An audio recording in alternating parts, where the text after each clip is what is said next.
Olá, olá, muito boa noite a você que está com a gente a partir de agora na fanpage, no Facebook do nosso IOSC. Hoje nós vamos abrir espaço aqui para a oftalmologia. Nós já estamos aqui com o nosso convidado especial de hoje, o médico oftalmologista Dr. Luciano Sandrin, que também é subespecialista em córnea e segmento anterior do olho. E está com a gente hoje justamente para falarmos um pouquinho mais sobre um tema muito conhecido dentro da área da oftalmologia, que é o envelhecimento dos olhos. Dr. Luciano Sandrin, boa noite a você, obrigada pela disponibilidade do espaço. Boa noite, obrigado eu por estar aqui. E trazer conhecimento para a gente, não é, doutor? Doutor Luciano Sandrin, que tem uma trajetória em Chapecó, na região oeste do estado de Santa Catarina, e traz para a gente esse grande projeto que é o IOSC, né? Para abraçar aí a oftalmologia, grandes parceiros de toda a região, e vai hoje trazer explicações mais efetivas para a gente sobre o envelhecimento dos olhos. Então, boa noite a todos, que todos sejam muito bem-vindos, não é, doutora, à nossa transmissão ao vivo e também ao IOSC. Sejam bem-vindos, participem com a gente a partir de agora. O nosso convidado está aqui para responder suas perguntas, as suas dúvidas, seus esclarecimentos. Vai marcando aí as pessoas que você conhece para estarem com a gente a partir de agora, falando e focando em saúde. Doutor, como assim? Explica pra gente, envelhecimento dos olhos. Os nossos olhos envelhecem, assim como o nosso corpo também? Não tenha dúvida. A partir do momento que a gente nasce, a gente começa a envelhecer. Não só os olhos, como o corpo inteiro. Quando o espermatozoide encontrou o óvulo, a gente ligou o reloginho da vida. E o olho não é diferente. O olho sofre o efeito do tempo da mesma maneira que o corpo, às vezes até um pouquinho mais evidente. Nós vamos falar mais adiante alguns marcos na vida da gente, que é onde que o olho ele sente o peso da idade um pouquinho antes até mesmo do que o corpo como um todo. E a gente tem fatores para evitar isso, né, doutor? Para prevenir esse atenuar, pelo menos, né? Pelo menos afastar um pouquinho mais. Atenuar, retardar. A gente vai falar sobre tudo isso a partir de agora. Seja bem-vindo à nossa transmissão. Doutor, explica pra gente então qual é a estrutura do olho, para que a gente possa entender mais e entender por que a gente tem esse órgão que envelhece também. Ok. Nós temos um olhinho esquemático que eu acho interessante antes da gente falar o que é córnea, o que é retina, o que a pessoa que não é técnica no assunto não tem obrigação nenhuma de saber isso, né? Então, aqui tem um olho esquemático e em poucas palavras e de uma maneira muito simplória, muito objetiva. Ok, doutor. A gente divide esse olho em algumas estruturas, né? E nós vamos esquematicamente, nós vamos falar de uma maneira didática. Isso. Sobre envelhecimento e indo da parte externa para a parte de dentro, da parte anterior para a parte posterior do olho. Então a primeira coisa que a gente vai abordar é a parte de lágrima. Logo em seguida, a córnea, patologias inerentes a essa estrutura do olho.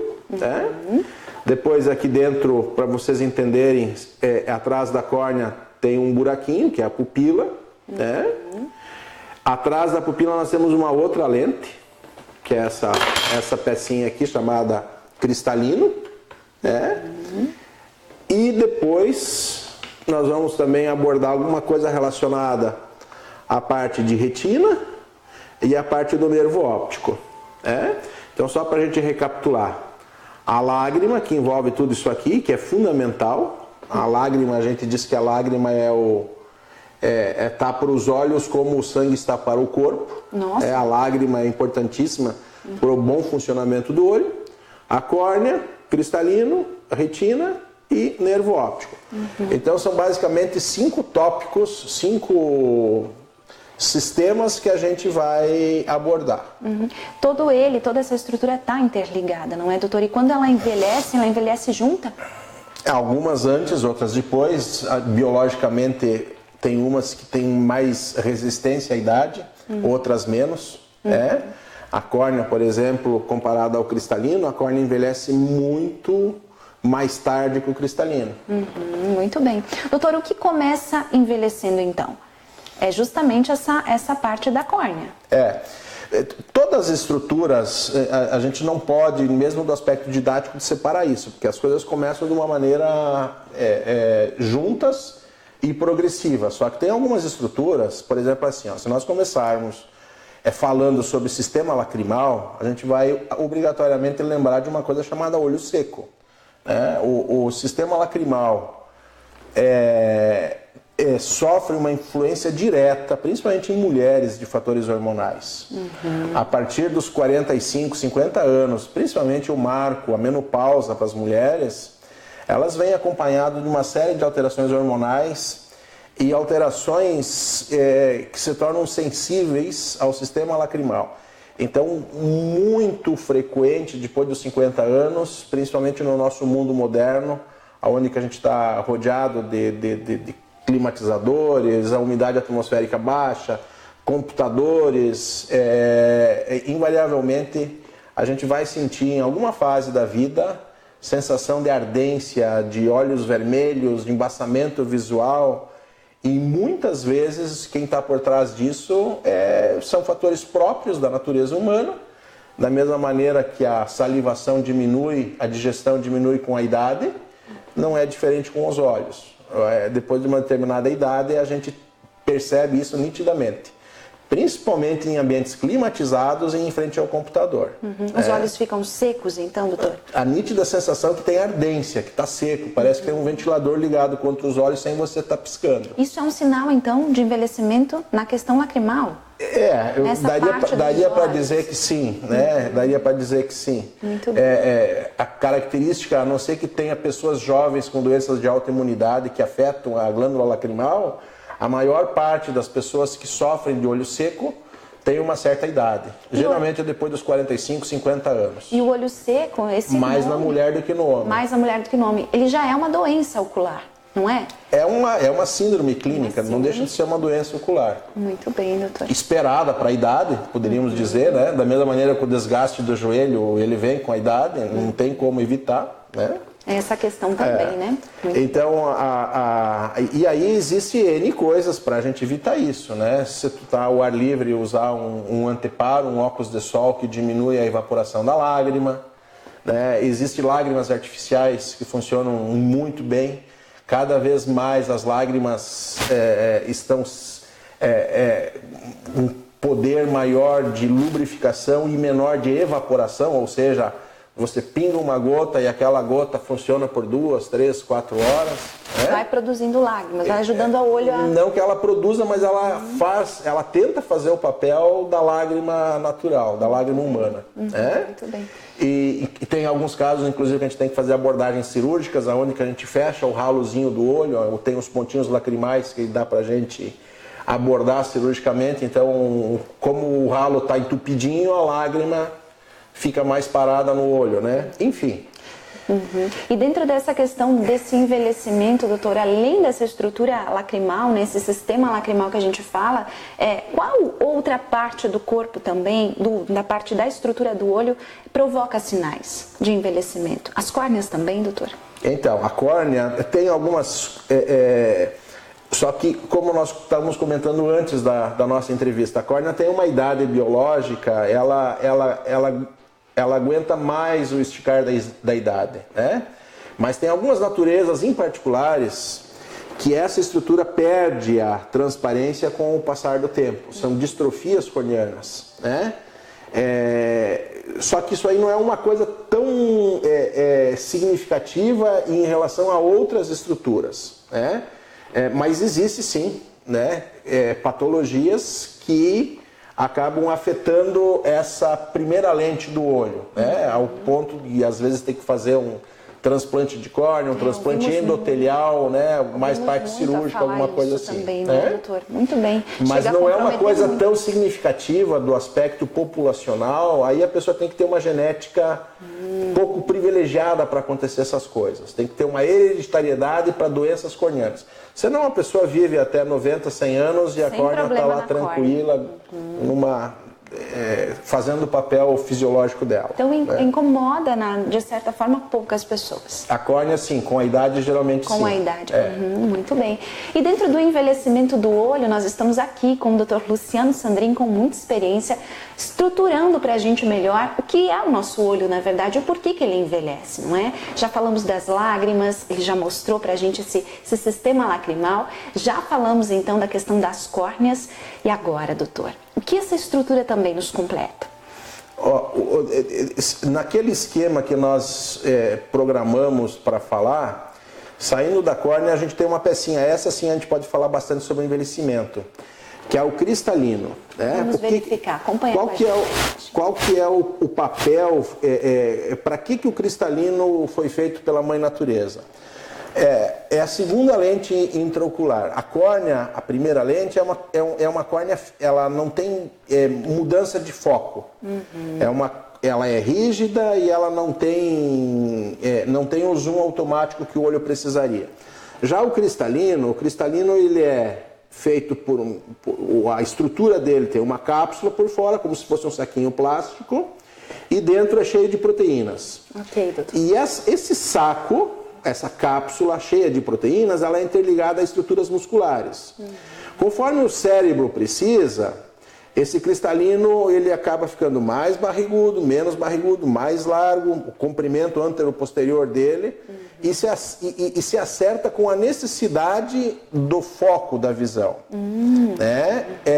Então, num dia de trabalho ou de lazer, a gente tem milhões de distâncias focais que a gente usa momentaneamente. Para cada lugar que a gente coloca o foco, o olho, o cérebro ajusta essa pecinha chamada cristalino para dar aquele foco gostoso para a gente ler ali. É verdade. Tá. Depois dos 40, 45 anos de idade, a coisa começa a mudar.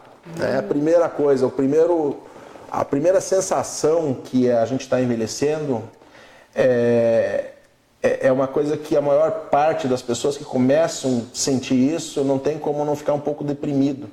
A gente observa isso em consultório, né? As mulheres vão se maquiar na frente do espelho, já não conseguem mais se olhar para se maquiar. A pessoa no escritório tem que começar a esticar, afastar um pouco. Por quê? Porque o cristalino, as proteínas do cristalino, elas estão ficando menos elásticas. Então, o cristalino está perdendo a função dele como um órgão que focaliza os objetos na distância que a gente quer. A partir dos 50 anos, tirar simples coisas que você fazia antes não vai mais conseguir fazer. Tirar um espinho ou uma cutícula, a não ser que a pessoa tenha fisiologicamente, ou seja, na natureza dela, miopia.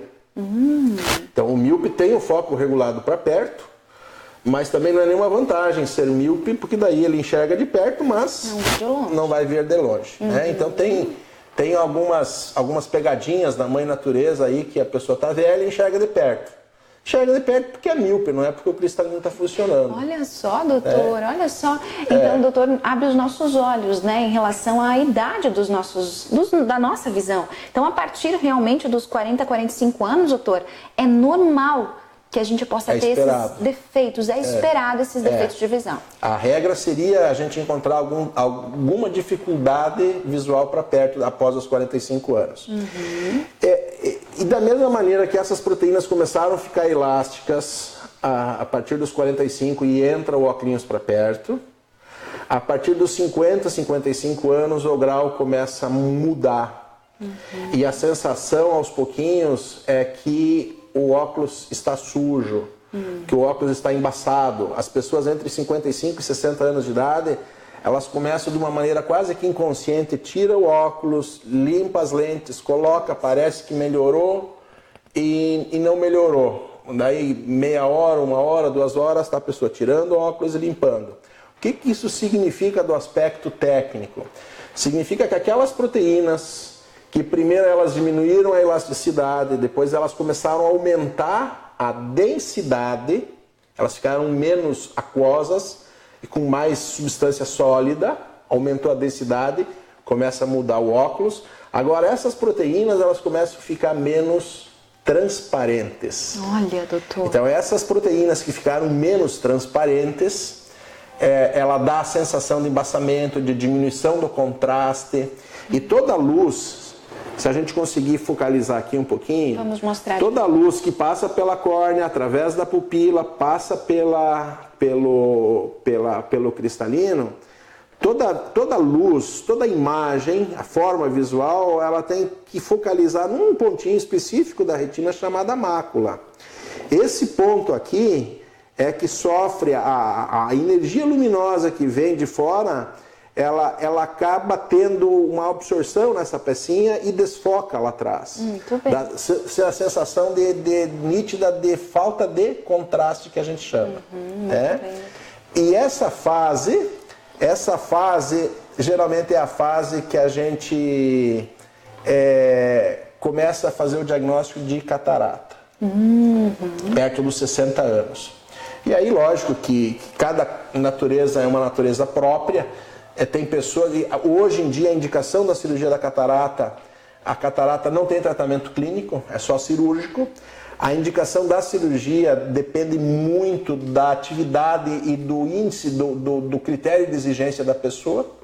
A pessoa que tem uma fazenda, que está vendo o gado no pasto, tem uma exigência visual menor do que aquela pessoa que está no escritório vendo uma planilha no Excel. Sim, com certeza. Então, o interessante saber é que tem algumas coisas bem interessantes para fazer. Lentes intraoculares que acabam devolvendo a multifocalidade do olho de uma maneira diferente da acomodação fisiológica, mas a pessoa ela volta a enxergar de longe, intermediário e de perto com essas lentes mais modernas. Então é possível contar com a tecnologia, doutor, para esses pequenos problemas de envelhecimento dos olhos? Com certeza. Olha só. E se não se fizer nada, ao longo dos anos a catarata fecha. Sim. É a maior causa de cegueira reversível no mundo. Sim. A maior causa de cegueira irreversível é o glaucoma. E a maior causa de cegueira reversível é a catarata.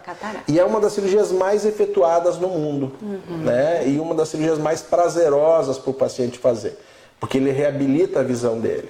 Ele volta, dá um sentimento de jovem, quando que ele, depois de passar 20 anos sem ler um rótulo de um remédio, faz uma cirurgia e ele consegue ver o rosto de um neto a 6 metros de distância e ver o rótulo do medicamento que ele está tomando lá, a bulazinha do medicamento. Então é prazeroso, sim. Já que nós entramos nessa questão da cirurgia, doutor, catarata, tudo mais, é importante a gente dizer aqui que as cirurgias nos olhos são seguras, não é, doutor? Muitas pessoas têm receio de fazer, com medo de dor, enfim, de ser um risco, mas a gente vê pacientes que acabam saindo de certas cirurgias enxergando no mesmo momento. Não é, doutor? Tem avançado muito essa tecnologia e transformando realmente a visão de muitas pessoas. Quando os pacientes nos perguntam se é uma cirurgia segura, eu digo que invariavelmente sim. Toda cirurgia tem risco. Se tem risco, eu digo que invariavelmente tem. Então, como que eu exemplifico isso para os meus pacientes para eles conseguirem dimensionar? Lembra muito o fato da gente fazer uma viagem de carro. Essa viagem pode ser trajeto curto, pode ser de dia, pode ser à noite com chuva, a cirurgia não é diferente. Mas se a gente fizer uma viagem daqui a Xaxim ou daqui a Concórdia, durante o dia, sem chuva, é para ser uma viagem tranquila, segura. Cirurgia não é diferente. Cirurgia de olho é uma viagem, via de regra, de dia sem chuva, de trajeto curto. Ainda bem, não Então a gente passa algum tempo sem ver complicações, mas lógico que existe risco como qualquer procedimento. Muito bem. Então é na cristalina, né, doutor? Cristalino. No cristalino que a gente encontra aí fatores como a catarata, não é, doutor? E que também prejudicam aí, como o doutor colocou, a transparência, né? Dá esse efeito aí de que é preciso limpar o óculos na fase de envelhecimento dos olhos. O que mais ele provoca, doutor? Mais alguma sensação? Em relação à catarata? Basicamente é isso. Ela começa com diminuição do contraste, depois passa como uma coisa tênua, vai se intensificando, aí vai diminuindo a acuidade visual, ao passo que com o passar aí dos meses, dos anos, a visão vai deteriorando. Só que é uma coisa curiosa que muitas pessoas, como não é um processo rápido, muitas pessoas não se dão por conta. O ser humano é um ser altamente adaptável a tudo. Muitas vezes a gente pega um senhor com uma certa idade, uma senhora aí, seus 70, 80 anos, e com uma visão bastante comprometida, e quando a gente fala que a pessoa não está enxergando bem, de uma certa maneira, ela recebe até com uma surpresa. Por quê? Porque ela não perdeu a visão da noite para o dia. Ela foi perdendo aos poucos, ao longo do tempo. E não notou. E não nota. E não notou. E não nota. Acontece. Por causa da necessidade da gente ter a cultura de fazer os preventivos anuais, não só o ginecológico, a próstata, né, a mama, mas também o olho. Também o olho. Da mesma maneira que a parte cardiológica. Exatamente. E o olho como um todo. Ou, aliás, o organismo humano como um todo, né? A gente vem falando muito isso quando a gente fala de saúde, né? Como jornalistas, não é, doutor? Que todas as doenças, todos os fatores de envelhecimento estão relacionados à nossa falta de prevenção, né? E a questão do olho também é isso. A gente não nota o envelhecimento dos nossos olhos. Quantas pessoas nos assistem nesse momento? Muita gente já estão ao vivo, doutor, conectadas aí. A Liane, a Denise, a Isabel. Boa noite a todos vocês, a Paola, a Silvânia, a Helenir. Boa noite a todos que estão com a gente. Quantas de vocês que estão nos assistindo hoje não passam a notar, com as observações do Dr. Luciano, esse envelhecimento nos olhos, através de alguns sinais? A gente vai continuar ouvindo do Dr. Luciano essa questão da estrutura dos nossos olhos. O que mais forma o olho, doutor, e que dá sinais de envelhecimento? Uma outra coisa bem significativa é a parte do envelhecimento da retina. A retina é uma estrutura neurosensorial, é ela o órgão especializado do olho que transforma a energia luminosa em estímulo elétrico, e esse estímulo elétrico, quando conduzido ao cérebro, é interpretado como a imagem, como as formas e as cores que a gente vê no dia a dia. E a retina ela sofre também com o peso da idade. E tem uma doença que cada vez mais nós estamos vivendo mais. A expectativa de vida hoje, eu acredito que no Brasil seja para 77, 78 anos, era 74, parece que aumentou alguma coisa aí no Ministério da Saúde. Então, cada vez mais a gente vai ver mais patologias degenerativas de retina. E uma delas afeta a parte nobre do olho, que a gente chama de mácula. É essa partezinha onde que a maior parte da concentração do estímulo luminoso, onde que tem a maior densidade de cones, onde que tem a interpretação da imagem fina. E uma doençazinha chamada degeneração macular, relacionada à idade. É DMRI, degeneração macular relacionada à idade. O nome já fala muito, né? É uma degeneração dessa estrutura chamada mácula, e para você ter isso, você tem que ter vivido para ter isso, né? E algumas predisposições. Pessoas de idade avançada, pessoas caucasianas, pessoas de pele clara e pessoas que se expuseram ao longo do tempo à energia solar, à luminosidade, à irradiação ultravioleta, sem a proteção adequada. E muitas dessas pessoas com um histórico familiar por trás também. Então, quando você começa a colocar essas variáveis dentro de uma cesta, a cesta se transforma numa cesta mais pesada. E essa parte fina não vai ser. E essa estrutura, existe tratamentos para degeneração macular? Existe. Principalmente a degeneração macular exudativa, que nós chamamos, que é mais grave. Mas o ideal é a gente evitar. E essas degenerações maculares a gente evita como? Com hábitos, no final nós vamos falar sobre isso, mas com hábitos saudáveis de vida. Todas as coisas que retardam o envelhecimento do corpo como um todo, retardam o envelhecimento, a oxidação do olho. A gente só envelhece porque a gente oxida. Da mesma maneira que o metal envelhece enferrujando, oxidando do aspecto físico, químico, a gente é a mesma coisa. A gente envelhece porque a gente produz radicais livres e esses radicais livres oxidam o nosso organismo. E essa estrutura, ela é bem sensível à oxidação.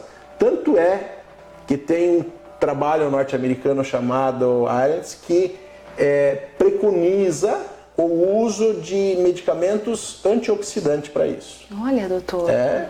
E isso está no acesso de todos nós? Sim, sim. Mas, logicamente, usado quando você tem a determinada finalidade, quando você tem algumas predisposições para isso.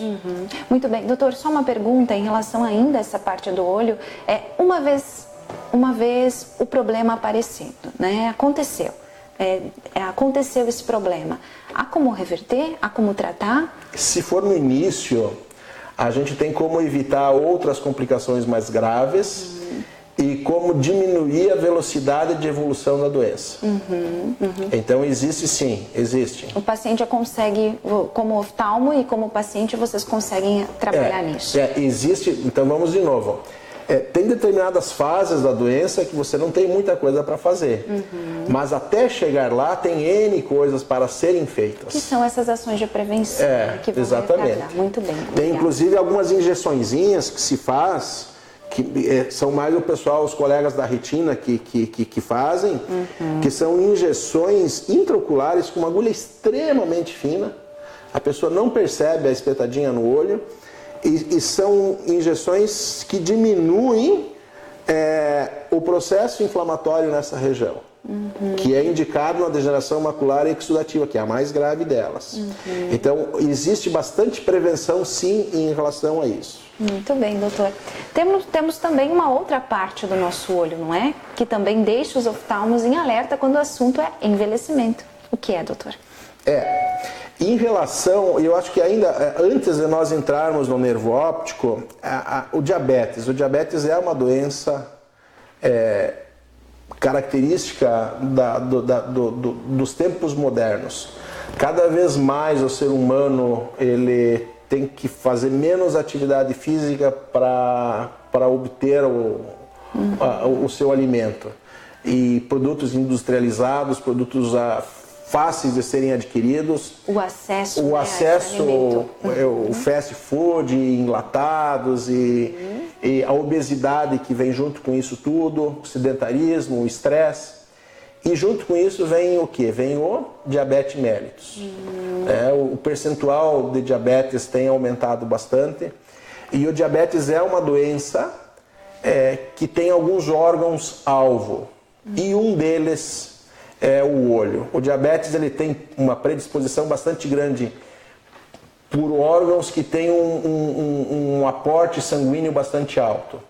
Então o cérebro tem uma sensibilidade grande em relação ao diabetes e o cérebro tem essa sensibilidade ao diabetes, o coração a mesma coisa, os rins e o olho. E os órgãos sexuais também são bastante afetados pelo diabetes. E o diabetes tem uma prevenção fantástica em termos de retina. Tem a fase certa, essa fase geralmente acontece 10 a 12 anos depois do início do diabetes e a pessoa nessa fase ela é assintomática. Quem vai ver é o médico, o fundo do olho do paciente que tem começando as hemorragias, a retinopatia diabética. Nossa, doutor. Então, essa fase é uma fase extremamente importante. Então, fica o recado para todo o paciente diabético, principalmente a partir do 6º, 8º ano de vida, de consultar o seu oftalmologista. Indo ao oftalmologista, fazendo um exame sobre dilatação de pupila, e usando os aparelhos adequados, ele vai ver se o paciente já está na hora de fazer o laser de retina ou não.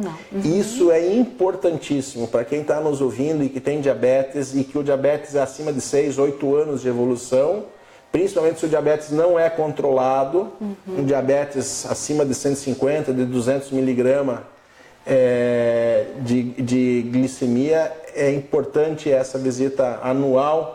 O Ministério aliás, a Organização Mundial da Saúde recomenda consultas 2 vezes anos para os diabéticos a partir dos 10 anos de doença. De doença, né? Doutor, e o que acontece, já que é assintomática, né? E talvez esse paciente não tenha tido uma orientação, né? O que acontece com essas hemorragias no olho? ela leva a uma doença chamada retinopatia diabética proliferativa, que é uma verdadeira tragédia dentro do olho. Esses neovasos, eles descolam a retina, são deslocamentos de retina de difícil tratamento, se indica a vitrectomia, muitas vezes você até consegue um resultado que nós chamamos de resultado anatômico, a retina voltou para o lugar dela, mas o olho não consegue responder, ele não consegue fazer aquela função que teria da retina neurosensorial de transformar esse estímulo visual em estímulo elétrico para o cérebro lá atrás interpretar. Doutor, e a gente vê casos aqui no IOSC, enfim, nesses mais de 25 anos de atuação, nos dias de hoje, de cegueira, doutor, de pessoas que não conseguiram cuidar dos seus olhos e por conta do envelhecimento ficaram cegas. A gente vê isso, doutor? Vê, existe sim, mas nós ainda estamos na Europa brasileira. É verdade. A nossa região, nós temos um acesso a uma medicina de qualidade, a gente vê isso dos migrantes que saem da nossa região e vão para o Mato Grosso, para o Pará, que uma vez por ano eles vêm visitar os parentes e fazem o check-up deles aqui para baixo, porque no norte, no nordeste, são outras realidades. Né? É verdade. O estado inteiro do Amazonas, tempos atrás, estava vendo uma estatística, tem 27 oftalmologistas. O estado todo? No estado inteiro. A gente tem isso numa cidade, né?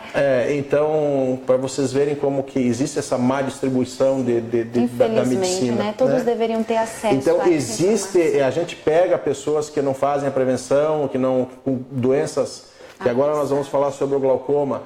Existe sim, mas graças a Deus, cada vez menos. Que bom. Então, que bom que nós estamos lhe informando também para que você possa, a partir de hoje, cuidar melhor da sua visão. E o nervo, então, doutor? Nervo óptico? Então, aí o nervo óptico, quando a gente pensa em idade, pensa em nervo óptico, não tem como a gente não lembrar de uma doença chamada glaucoma. E o glaucoma é uma doença que ele acomete, a prevalência de glaucoma na população em geral, ela tem N estatísticas e os dados mudam um pouco, mas vai de 2 até 7% da população, a partir dos 40, 50 anos, tem ou terão glaucoma.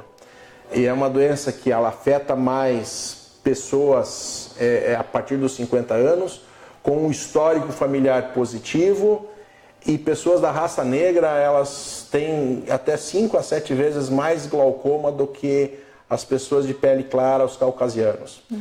E o glaucoma, o grande problema do glaucoma é a maneira sorrateira com que ele se instala na pessoa. Onde é que ele está? Onde ele fica localizado?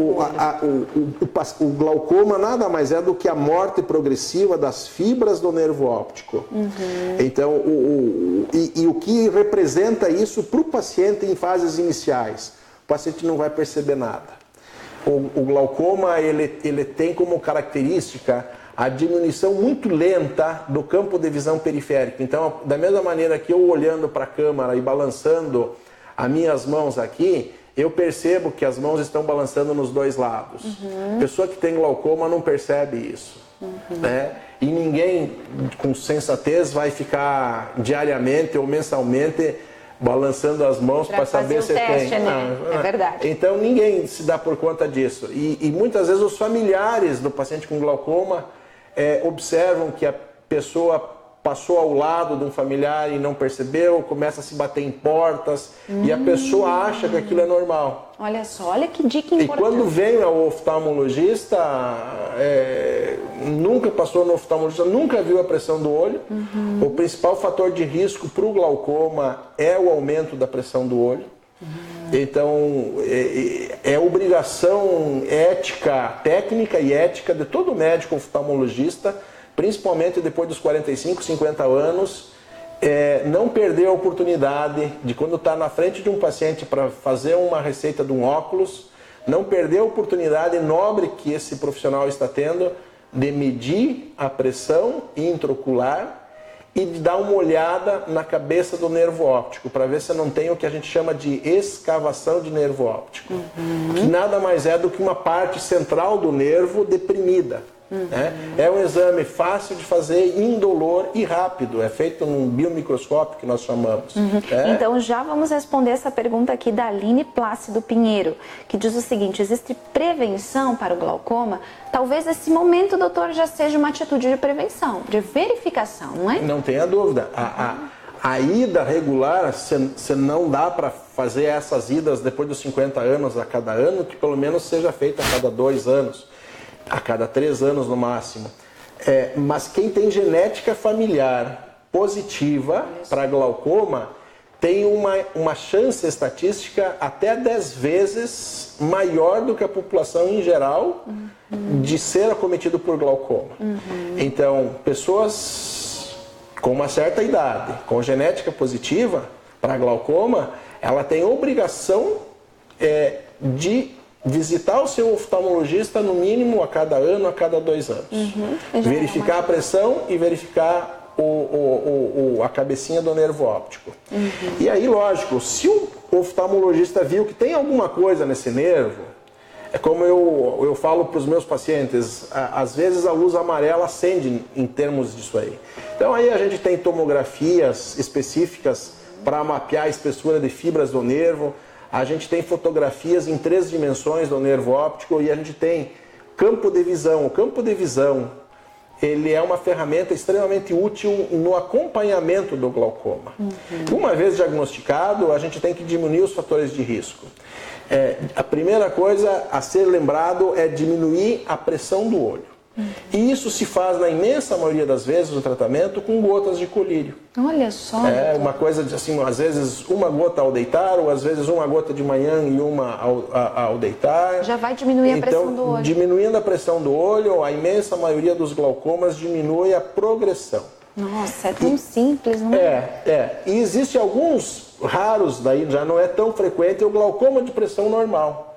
Então são pessoas que têm muitas vezes apneia do sono, pessoas que têm obstruções de artéria carótida, placas ateromatosas, e que acabam se beneficiando de uma abordagem mais sistêmica, mais ampla. Muito bem, doutor, muito bacana essa sua explicação sobre isso. E o glaucoma, ele pode acontecer em que idade, que fase da nossa vida, doutor? Em todas as idades.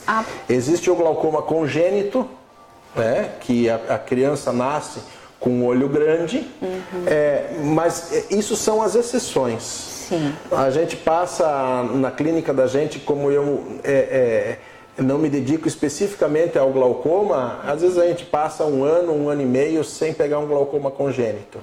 Então, o que nos marca em termos de prevalência é o glaucoma relacionado à idade, que a gente chama de glaucoma crônico simples. Glaucoma relacionado ao envelhecimento do olho. Muito bem. Doutor, essas são as estruturas, né, que contemplam os nossos olhos e a causa de todo esse envelhecimento que ele realmente acontece. Você falava anteriormente para nós, doutor, que o olho também envelhece à medida que o nosso corpo envelhece, nosso organismo envelhece.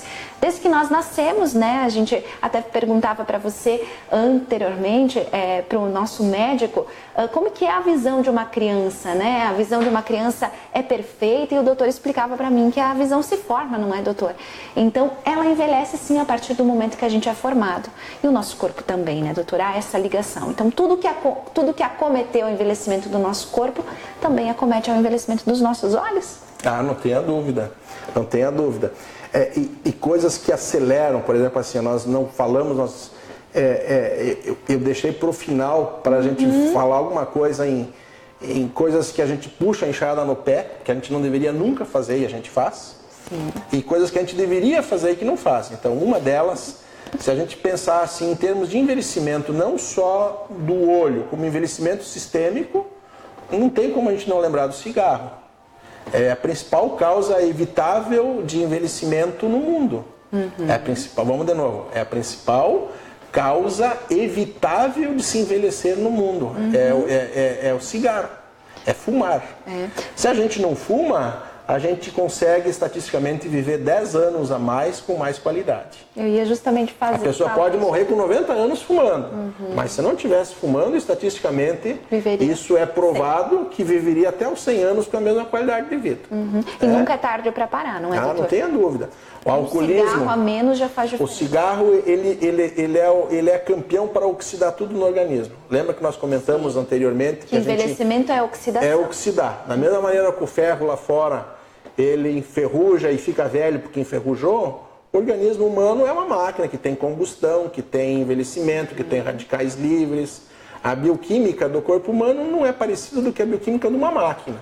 A gente envelhece porque a gente oxida, a gente forma radicais livres dentro da gente. E ainda mais quando a gente tem esses maus hábitos. E o cigarro não tem como não turbinar o organismo em radicais livres. Então ele acelera o envelhecimento dos olhos. Eu não tenho dúvida. O alcoolismo, a gente sabe até uma coisa curiosa. Quando a gente fala em alcoolismo, a gente não fala naquele senhor, naquela senhora que bebe um cálice de vinho todos os dias e que faz bem.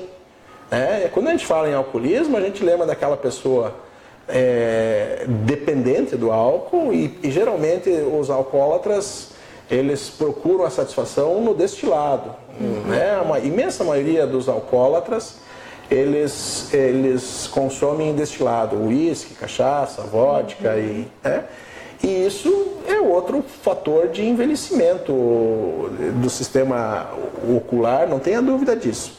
O sol, a pele da gente não envelhece por causa do sol, envelhece. A gente não passa protetor solar. Temos marcas aqui, não tão tenha jovem, dúvida. né? Tão a gente passa. Qual que é o protetor solar do bloqueador solar da pele para o olho? É o óculos de sol.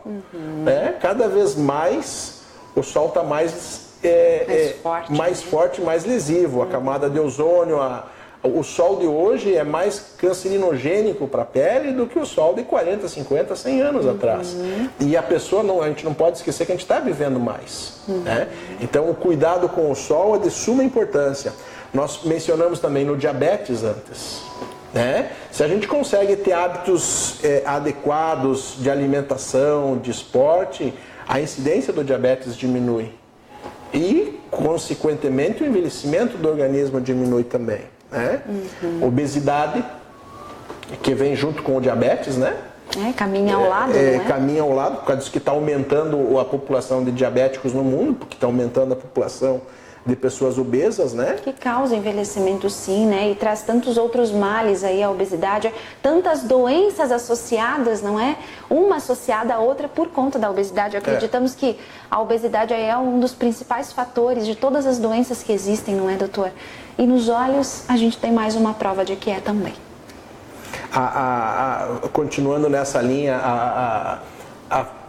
existe N estudos populacionais que se demonstra de uma maneira bem objetiva que o envelhecer está muito associado a um estado meio de subnutrição, meio de anemia, pessoas que no estado, aqueles magrinhos, que a gente sempre tem uma lembrança, um velhinho magrinho com seus 90 e poucos anos, com as costazinhas arqueadas e magrinhos, são os que mais vivem. Por quê? Porque eles têm menos ferro no organismo circulando. Aquele estado subanêmico oxida menos o organismo. Olha, a pessoa envelhece doutor. menos. Então, até dados comparativos de envelhecimento ocular correlacionando ferritina e envelhecimento ocular. Então, pessoas que têm uma ferritina alta, ferritina de 1000 e pouco, são pessoas que estão tomando todo dia uma pílulazinha para envelhecer mais rápido com a ferritina alta. E são os ferros, né? São os ferros. É uma predisposição do organismo e que vai ao encontro de hábitos não muito saudáveis, né? Muito bem, doutor. Esses são posicionamentos que a gente tem em relação aos fatores que aceleram o envelhecimento dos olhos, assim como aceleram também o envelhecimento de todas as partes do nosso corpo, do nosso organismo. Temos também, doutora, a falta de exercícios, a falta de práticas, de atividades, não é? Todo mundo sabe que o exercício faz bem e muitas vezes a gente não faz, né? Por quê? Porque para mudar um hábito de vida não é uma coisa tão fácil. Mas nós deveríamos ter, no mínimo, 1 hora, 3 vezes por semana, não é pedir muito, mas da gente ter essa disciplina de fazer esse exercício de 1 hora, 3 vezes por semana. Tem que ser regular, não é, doutor? O ideal, sim. Para fazer diferença. Pelo menos um dia sim, um dia não. Sairmos do sedentarismo, tem que ser exercício regular. Aí nós vamos colher centenas de benefícios, não é? Não tenha dúvida. Inclusive, quem pratica exercícios físicos, controla a obesidade, cuida de tudo isso, não precisa utilizar medicamentos. E os medicamentos também fazem mal, doutor? Provocam envelhecimento? Alguns medicamentos, sim. Por exemplo, e lógico que todo medicamento é uma balança. Desde umas gotinhas de Novalgina que a gente toma tem o seu lado positivo e o seu lado de risco, né? Uma Novalgina pode diminuir a temperatura de um fio da gente e pode dar aplasia de medula. O mesmo medicamento pode melhorar a febre e pode matar. Então, nessa linha, pensando em envelhecimento, não tem como a gente não lembrar dos quimioterápicos, né?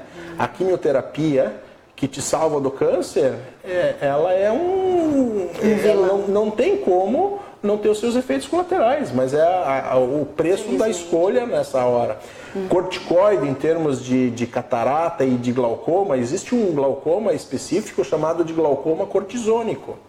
Pessoas que se auto-administram colírio de corticoide no olho e vai na farmácia. Existe hoje na legislação brasileira controle de antibiótico ocular, de colírio à base de antibiótico, que faz muito menos mal do que o colírio de corticoide. Qualquer um pode ir na farmácia e comprar um colírio de corticoide e usar. E não tem controle, não existe necessidade de prescrição médica. E o colírio à base de corticoide traz 2 grandes problemas para o olho. O glaucoma cortisônico e a catarata relacionada ao uso do corticoide. Então é um uso errado. É um uso errado, iatrogênico. E que está disponível nas nossas mãos nas farmácias, não é? Então fica mais uma dica importante nessa nossa transmissão ao vivo aí com muitas pessoas participando, doutor. Muito bem. E é possível então, doutor Luciano Sandrin, retardarmos esse envelhecimento? Fazermos com que os nossos olhos envelheçam mais devagar para que a gente possa aproveitar melhor esse mundão que nós temos? É possível, e de brinde junto com ele, junto com a diminuição do envelhecimento dos olhos, vai a diminuição do envelhecimento do corpo como um todo, né? Então, se a gente consegue, se a gente fuma, parar de fumar, né? E se a gente não fuma, nunca pensar em fumar. É verdade. Ter hábitos adequados de alimentação. Procurar alimentos saudáveis, que todos nós sabemos quais são, né? São vegetais, são legumes. Para o olho, fatores de proteção para doenças degenerativas de fundo de olho, entram vegetais à base de beta-caroteno. Então, todos os vegetais pigmentados fazem bem para o olho. Né? Aquela história popular da cenoura, né? Se a gente pensar em metabolismo de olho e proteção, a beterraba, a cenoura, a alface, todos os medicamentos, a couve, tá na moda aí esses sucos à base de couve, né? Sucos verdes, fazem bem, não tenha dúvida que fazem bem, né? Diminuir a quantidade de açúcar, né? O açúcar como um todo hoje, o grande vilão do corpo humano, a moda hoje é o açúcar. E ele é comprovado. O açúcar como uma substância cancerígena. Então, pessoas que têm não tomar refrigerante, ou se tomar lá de vez em quando, né? Procurar eu gosto de beber alguma coisinha, então procurar beber, mas beber de uma maneira moderada, não todos os dias, ou senão, se quiser beber, bebe o seu cálicezinho de vinho, mas daí não é um meio garrafão. Até a gente fez uma entrevista agora há poucos dias com um médico, doutor, e ele explicava pra gente essa questão da bebida, não é? Cada organismo reage de uma forma à bebida alcoólica, né? Não dá pra se dizer, um cálice de vinho pra mim faz bem. Né? E para o doutor também faz bem. A gente tem que avaliar o organismo. Se você bebe o teu cálice de vinho, um pouquinho de vinho por dia, te faz bem. E é uma coisa curiosa, se a gente pensar em sistema cardiovascular, o álcool até é um fator protetivo. Sim. Só que você tá pensando daí em coração e e artérias, mas daí tu esquece que por trás tem fígado, tem... Exatamente. Então, o recomendável é você ficar... O bom senso em tudo, né? Ter o teu equilíbrio. Né? Pressão arterial é outra coisa que se a gente pensar em viver bastante, a gente tem que ter um controle adequado da pressão arterial, os exercícios que nós falamos, o óculos. Acho que basicamente as consultas regulares. Lembrar que a prevenção em todas as áreas da medicina ela é muito mais eficiente prevenir do que tratar. Sim. Então, se a gente corre na frente, né, nós citamos o exemplo do glaucoma, que a pessoa está se batendo nas paredes e não se percebe, os familiares percebem que tem alguma coisa errada e a pessoa não. E aí quando vai ao médico, o médico, de uma certa maneira, ele fica triste e diz, puxa vida, podia ter feito o diagnóstico de glaucoma 15 anos atrás e essa pessoa está à beira de perder sua visão de uma maneira irreversível por não ter a cultura de fazer uma prevenção de doenças oftalmológicas. Né? É isso aí, a gente sempre fala, né? Todas essas dicas são importantíssimas. Né? Ainda mais essas dicas que vêm do IOSC, cheias de experiência em oftalmologia. Mas a gente sempre assina embaixo. É necessário consultar um especialista. Então, se você tem dúvidas em relação a qualquer fator dos seus olhos ou de pessoas que você ama, que estão perto de você, que você tem notado alguns sintomas aqui, conforme nós destacamos hoje, procure um oftalmologista. Doutor, com recomendações simples, um cuidado preventivo, a gente vive melhor, não é? E passa aí a ter anos de boa visão. Como é bom, né, doutora, a gente chegar numa fase da vida com qualidade. Com qualidade de vida. É isso que a gente busca. Doutor Luciano Sandrin, obrigada por todas essas dicas maravilhosas, pela nossa primeira transmissão ao vivo pelo IOSC. É diferente, né? Ao vivo, conversar através de uma câmera com as pessoas, responder perguntas, mas não é nada diferente do que você faz no seu dia a dia. São muitas pessoas que são atendidas por você, pelos seus amigos, parceiros, médicos também, e é uma rotina que você gosta, não é, doutor? É um trabalho que você ama fazer. Quando a gente teve a oportunidade de escolher uma profissão, não tem como a gente reclamar de trabalhar, né? E a medicina me deu essa oportunidade de ter escolhido. Minha esposa é médica.